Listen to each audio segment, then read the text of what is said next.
alati tohutult hea meel nagu lõpetanud tudengitega rääkida, kes juba töötavad ja siis nad ütlevad, neil tõesti nagu oli sellest kasu. Et siis on nagu hea tunne, jah.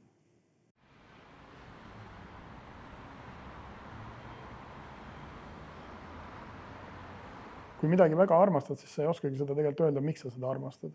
Et ta lihtsalt tundub sulle õige.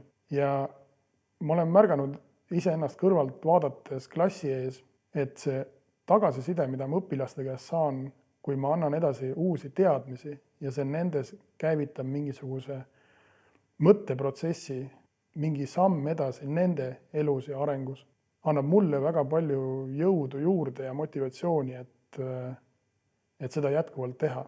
Mulle nagu täna selle töö juures on nagu tähendusrikas on see, et see on minu võimalus tegelikult oma tudengeid inspireerida ja jagada tegelikult nendega seda kirge, mis mul endal on võrdlemisi pika aja jooksul oma valdkonna ehk siis kiiritusravi vastu tekkinud.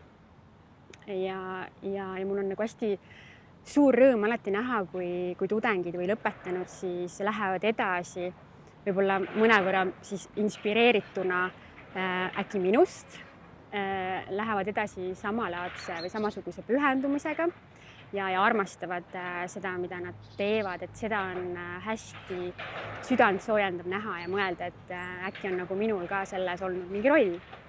Ja see ilmselt annabki seda energiat ja motivatsiooni ikka nagu edasi panustada. Õpetamisprotsess kõigepealt õpetab õpetajat ennast. Ja see ongi see, miks mulle meeldib õpetada tegelikult. Ma olen sellest aru saanud, et see nii toimib.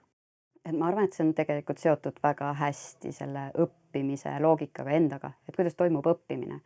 Tegelikult õppejõuna ma õpetan selle pärast, et see on minu jaoks ka õpiprotsess. See on frustreeriv, ma tihtilugu avastan, et ma mingeid asju ei tea ja ma ei teadnud, et ma ei teadnud. Ja siis ma õpin neid ja siis ma saan teada, siis mul tuleb selline tohutu jagamise rõõm, et ma tahan appi, see on nii põnev, ma tahan seda jagada, ma tahan, et teised ka teaksid sellest. Mulle õpetamine väga meeldib, aga õppejõutöös mulle meeldib mitte ainult tudengitega suhtlemine, aga ka teadustöö.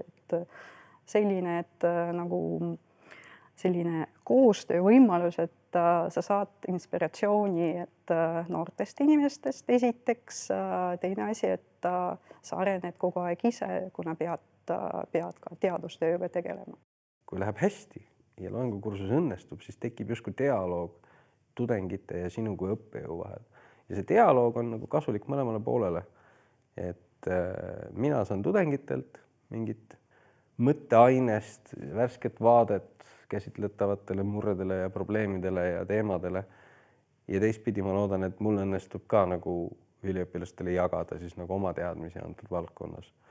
Ja see vahetuskaup, see tundub kuidagi hea ja kasulik ja aus. Ja seda nagu naljalt mujalt ei saa. Et ma olen proovinud, jah, seda nagu naljalt mujalt ei saa ja seepärast see mulle meeldibki. Et see hoiab pea värskena.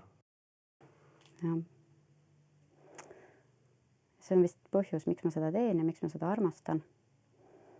Ma tunnen, et ma suudan siin oma oskused ja teadmised kõige paremini rakendada. Ma olen kõige väärtuslikum siin. Ma tunnen, et ma olen vajatud.